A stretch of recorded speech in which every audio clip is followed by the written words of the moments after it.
안녕하세요. 저는 심심이 주식회사 대표이사 최정혜입니다. 제6회 인공지능 인문학 국제학술대회를 축하드립니다. 또 이렇게 뜻깊은 행사에 초대해 주신 관계자 여러분께 깊은 감사의 말씀을 드리고요. 저는 경력이 간단합니다. 심심이 개발 및 운영이라고 쓰면 끝인데요. 그래서 인문학 학술대회에서 발표하는 것이 상당히 좀 어색합니다. 제가 드릴 말씀은 그동안, 그러니까 이제 뭐 제 경력을 봤을 때는 심심히 개발하고 운영하면서 겪었던 일, 이런 것밖에는 없는 거고요. 제가 드릴 말씀이 뭐, 곳에 조금씩 재미있으실 이야기가 있을 텐데요. 근데 뭐 그렇게 두서가 있거나 체계가 있거나 이렇지 않습니다.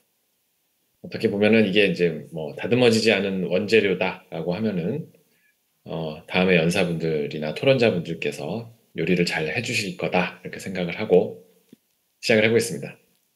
네, 심심이는 이제 다들 많이 아시고 있다는 걸 제가 조금 강연을 하고 어디 행사에 다니면서 행사에 다닌 지 한 3년 정도 됐는데요. 그러면서 많은 분들이 아시는구나 라고 생각을 제가 알게 됐습니다. 심심이의 특징은 요겁니다. 처음에는 대답할 줄을 모르는 상태이고요.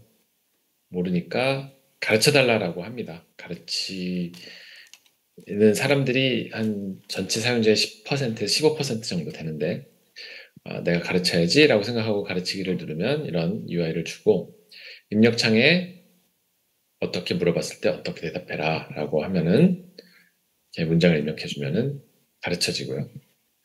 가르치고 나서 돌아와서 대화창에서 다시 뭐 물어봤을 때 내가 방금 전에 가르친 말을 바로 할 수 있습니다. 그래서 간단한 기능이긴 한데 이걸로 많은 인기를 얻었습니다.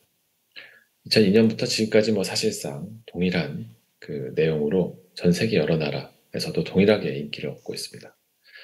2002년에 한국에서 그리고 2012년에 미국 앱스토어 1등을 하면서 전 세계로 퍼져나갔습니다.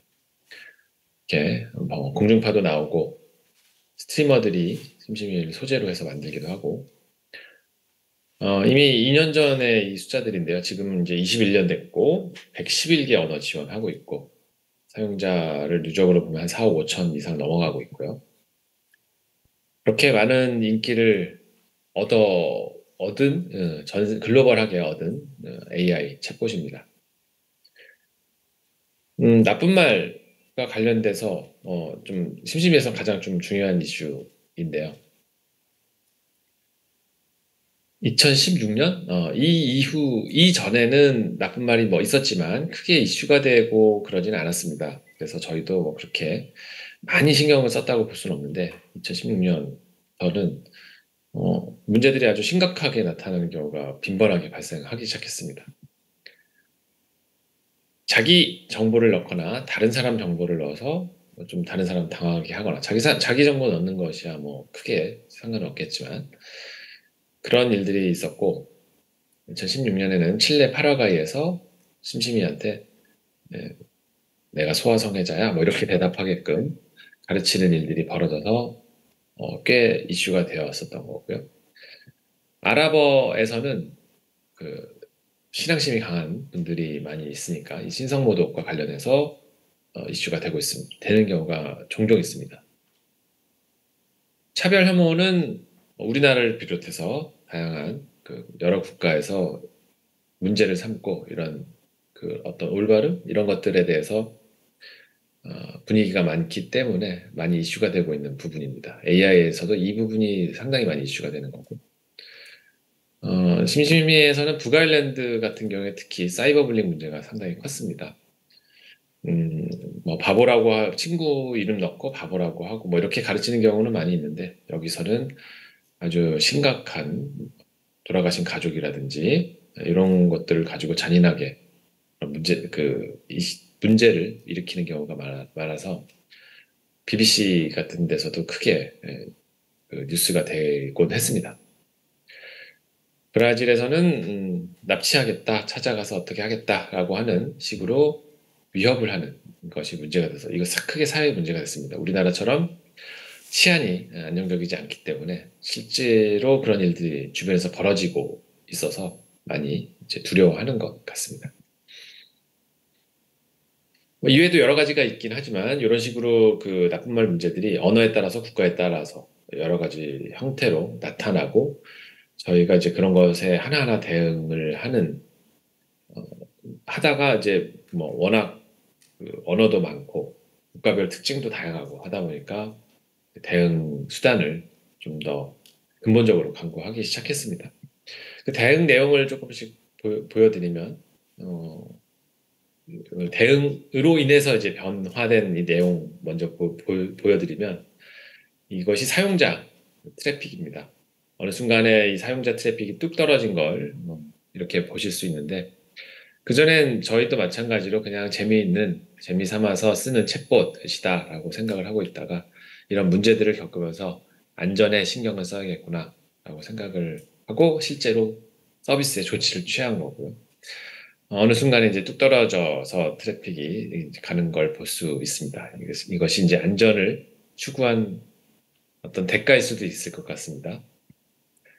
2016년까지 14년 동안 저희가 대형수단 한 서너 개 가지고 있었다고 하면 전 그 뒤에 3년 동안 6개, 7개를 집중적으로 개발하는 저희 전사적인 리소스를 다 투입하는 그런 상황이었습니다. 그렇게 이제 노력을 많이 했죠.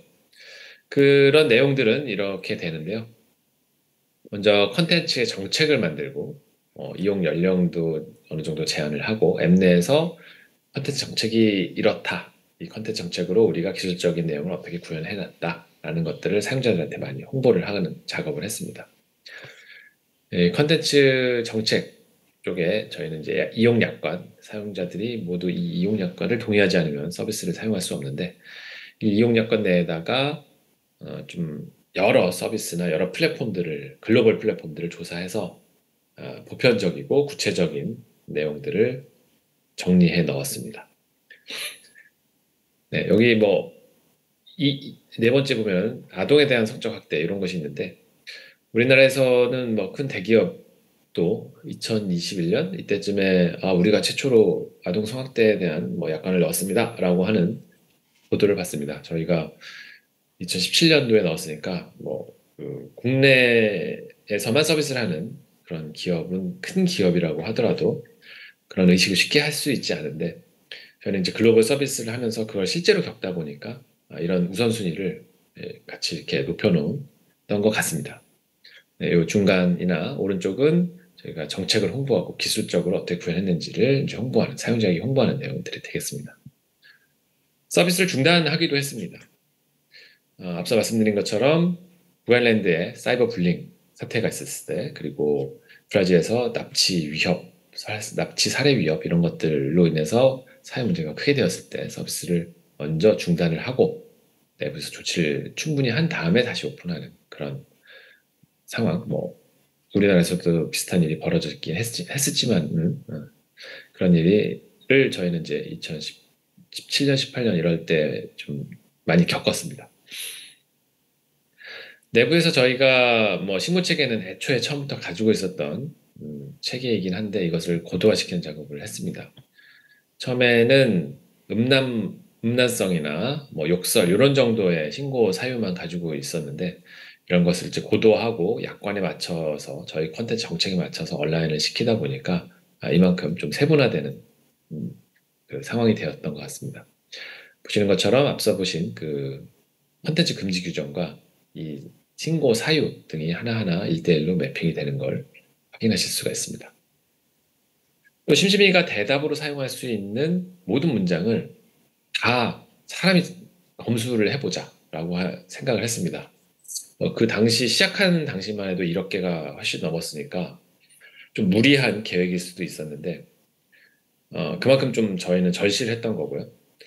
아이디어를 많이 내서 이걸 사용자에게 시킬 수밖에 없겠구나. 뭐 여러 언어니까 그 언어를 제일 잘하는 사람은 해당 언어 사용자잖아요. 그래서 언어 사용자들에게 시키고 그렇다고 돈을 주고 시킬 수도 없으니까 앱 사용자들에게 특정 뭐 기능을 사용하기 위해서는 이걸 해야 된다라는 그 제약 조건을 걸어서 동기부여를 해서 이제 돌려보겠다라고 생각을 했습니다.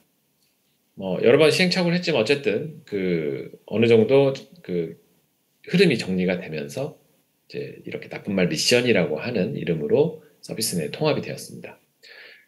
교육, 이 지침에 대한 교육을 열심히 이런 식으로 여러 번 반복하고 이제 실적이 낮으면 또 하고 뭐 이렇게 하는 장치들이 다 마련되어 있고요.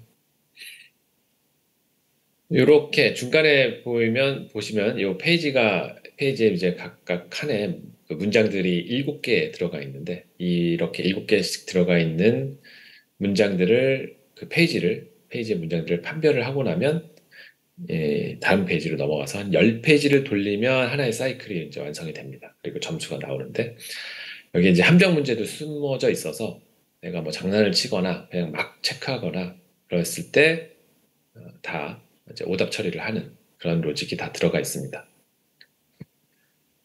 이런 과정에서 지금까지 32개 언어 3,500만 문장은 완료를 했습니다.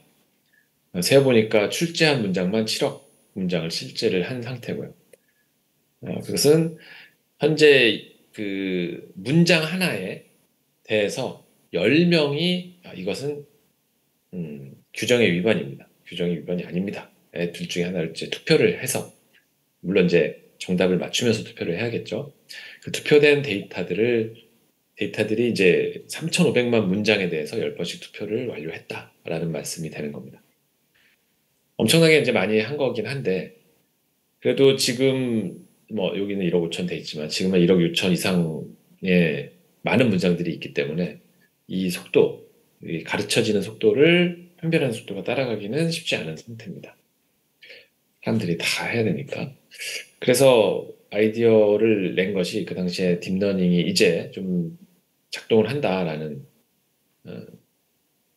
그런 분위기였습니다. 2017년, 18년 사이였으니까요. 그래서 그걸 활용해서 저희가 판별을 해놨을 때 0부터 10까지의 점수들을 각 문장들이 가지고 있으니 그 문장들을 학습 데이터로 라벨링, 그러니까 학습 데이터로 사용을 해서 모델링을 해보면 자동으로 이것이 나쁜 말이냐 아니냐를 분류할 수 있지 않을까라고 생각을 해서 그 작업을 해봤습니다.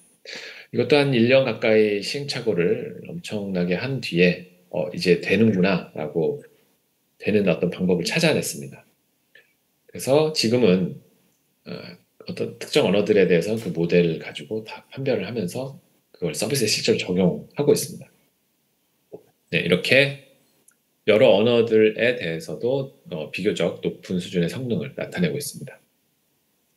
근데 앞서 말씀드린 것처럼 그 두 가지만 가지고 서비스를 운영하기는 쉽지는 않습니다. 두 가지가 휴리스틱, 그러니까 사람들한테 다 전수검사 시키는 방법, 그다음에 딥러닝으로 판별하는 방법이 있는데 그 외에도 다양한 이슈들이 많이 생기기 때문에 그런 이슈들은 이걸로는 다 해결이 안 되는구나 싶어서 제 장치를 하나 또 만들고 또 전방에 만들고 후방에 만들고 뭐 이런 식으로 많이 이제 그 나쁜 말 제어 장치들이 많이 크게 이제 확보가 된 거죠.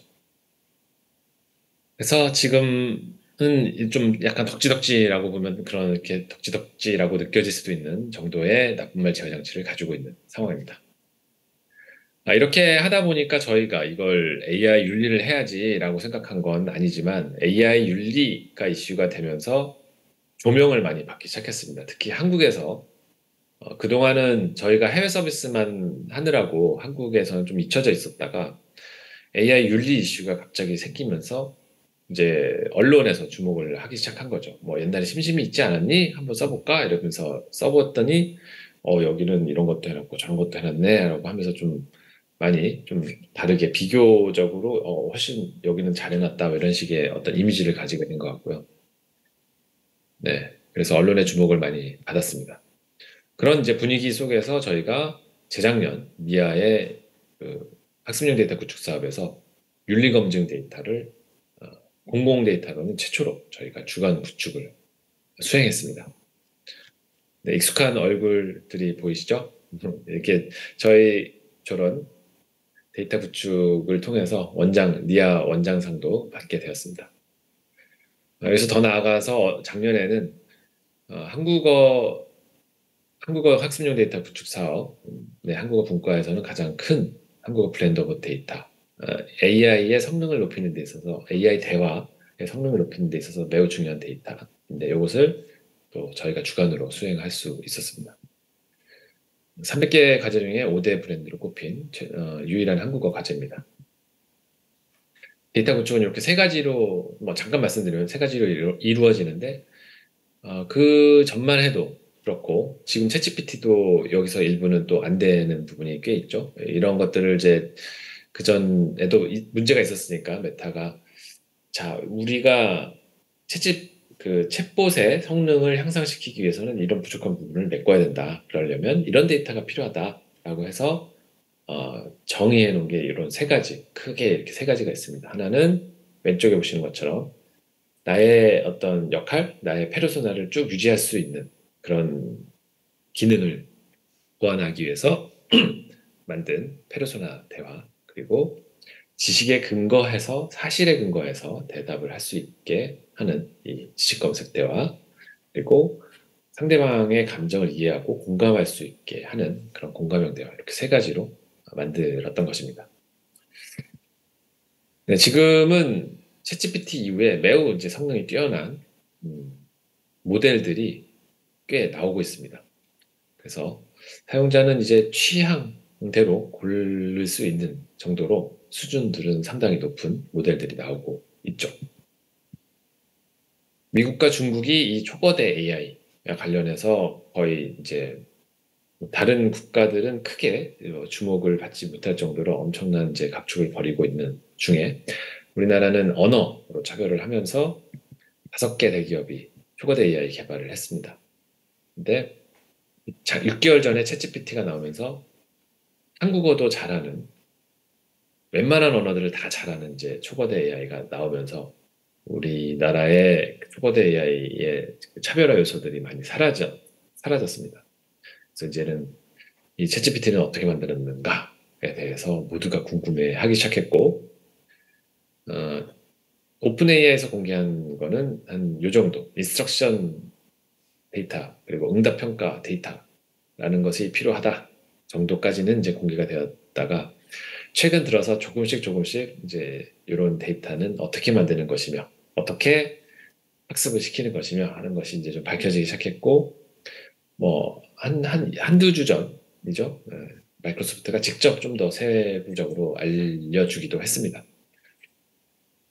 많이 주목을 받기 시작했는데요. 이 두 데이터가. 그중에서 응답 평가 데이터를 좀 말씀드리겠습니다.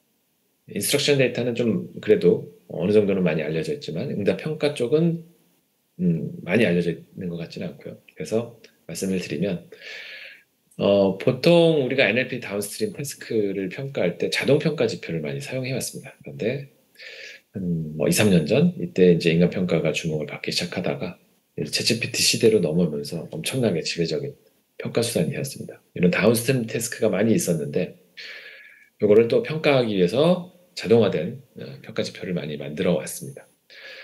대화 시스템도 그러니까 챗봇이나 AI 대화 이런 시스템도 다 이런 그 지표들을 준용했는데 문제는 이쪽으로 갈수록 더 사람이 느끼는 것과 괴리감이 커졌습니다. 그래서 인간이 직접 평가하는 게 맞겠다라고 하는 그 분위기가 조금씩 나오기 시작한 건데요. 구글은 미나에서 이렇게 이 AI가 지금 이 말을 대답을 한 게 말이 돼? 그리고 이게 좀 그래도 구체적으로 얘기하고 있는 거야? 라고 하는 지표를 제안을 했습니다. 그래서 이렇게 하니까 좀 사람 같은데? 라고 하는 걸 보여줬고요. 블렌더봇은 이제 아까 미나는 발화단이었지만 요거는 담화단위로 대화 이렇게 통으로 이렇게 대화를 주고 어느 게 더 사람 같아요? 어느 게 더 대화하고 싶어요? 라고 하는 지표를 이제 제시했고요. 작년에 구글이 람다 프로젝트에서 이제 최근에 어떤 평가 트렌드의 어떤 그 시발점을 제시한 것 같습니다. 이렇게 세분화된 바이너리 지표를 제안한 거죠.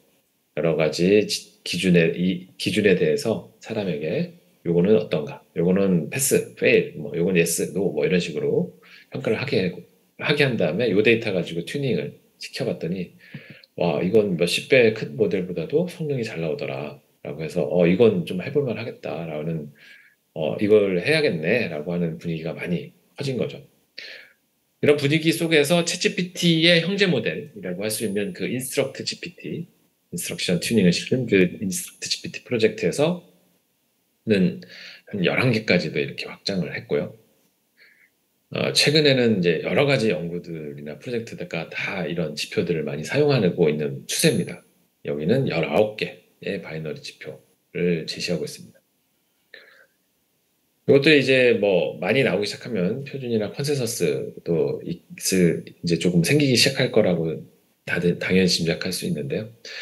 저희가 좀 분석을 해보니까 세 가지 정도가 지금 어느 정도 컨센서스가 잡힌 것 같습니다. 이렇게 의미도 통일되고 용어도 통일되는 요 평가 지표가 있는데요. 앞 글자에 따라서 HHH라고 부르기도 합니다. 다른 지표들도 공통적으로 쓰이는 것들이 보이는데 아직 의미가 통일되어 있지는 않아서 좀 합의가 필요한 거고요. 여기서 조금 다른 얘기로 가서 저희 서비스, 아주 오래전에 저희 서비스를 얘기를 해보겠습니다. 지식맨이라는 서비스 아시는지 모르겠네요. 당시에 스마트폰이 없을 때 검색을 대신해주는 서비스. 그러니까 특정 번호에다가 문자로 질문을 보내면 한 1분 있다가 뿅 하고 정답을 딱 떨어뜨려주는 그런 서비스입니다. 이걸 어떻게 만들었냐, 뭐, 지금 AI가 그 당시에 있었을 리가 없으니까 다 뒤에 사람이 활동을 하고 있었습니다. 그 사람들도 저희가 고용한 사람들이 아니고, 실적만큼 저희가 보상을 받아가는 구조로 만들어서, 질문자와 답변자들을 연결한 거죠. 네, 생긴 건 이렇게 활동하는 내용이 생겼습니다. 이거는 그 카이스트의 그 이희진 교수님 팀에서 이걸 분석해서 논문을 내신 건데요. 질문이 들어오면 질문을 선택해서 답변을 열심히 검색해서 답변을 하게 됩니다. 이전 질문도 보고 답변을 이렇게 하게 되고 출처도 입력하게 되고 답변을 하게 되면은 이제 검증을 하게 됩니다. 검증자는 이 답변이 검증 기준에 맞나 채택을 해줘도 되나라고 하는 걸 검증하게 되죠. 채택 기준이 이렇게 16가지가 있었습니다. 앞서 보신 것처럼 평가 수단, 어떤 응답에 대한 평가를 했는가, 평가가 이제 품질이 어떤가를 평가하는 이 16가지 기준을 가지고 있었죠. 2006년이죠. 2006년이니까 좀 빠른 걸 수도 있을 것 같습니다. 물론 AI의 응답은 아니지만, 이것들이 이제 바이너리 평가로서 빠르게 평가 수단으로서 이제 작용을 하고 있었던 것이죠. 그래서 이 과정을 다 거쳐서 나가는 이 시점, 이 시간이 한 1분 안에 90% 이상이 유료로 들어온 질문에 대해서 답변을 제공하였고 여기서 2200만 건 이상의 질문 응답상을 만들어냈습니다. 이 지식 내용이 상당히 엑기스라고도 할 수 있는 그런 지식들이다 보니까 검색 결과로서도 많이 노출이 되고 지금까지 16억 회 조회를 기록하고 있습니다. 저런 데이터들이 뭐 AI를 좀 더 사람 같고 좀 더 대화하고 싶게 만드는 것이겠죠. 다른 이제 주제로 좀 넘어가 보겠습니다. 대화, 마음, 정신 건강. 심심이를 저희가 열심히 그 안전 조치를 하고 나서 한국어에서 좀 다른 방향, 사업 방향을 모색하는 차원에서 한국어 분석을 해봤습니다. 그러다가 발견한 것이 이 정신건강 쪽으로 저희가 가게 된 어떤 계기가 되는데요. 이거는 이제 왼쪽이 사람, 오른쪽이 심심입니다. 보시면 아주 가벼운 스트레스를 얘기하는 경우, 이거는 왼쪽에서 사람이 막 엄청 욕을 하죠. 이게 이제 감정의 벤틸레이션으로 저희는 해석을 하는데요. 불면을 호소하고 심각한 고민을 얘기하기도 합니다. 네, 우울함에 대해서도 많은 얘기를 하게 되고 아주 심각한 문제들을 가지고 있는 것 같죠. 이 경우는 조현병 패턴입니다. 2015년에 칭화대에서 챗봇으로 청소년들의 그 스트레스를 감소시켰다라고 하는 연구가 있었는데 이것도 심심이 대화인지를 사용했더라고요.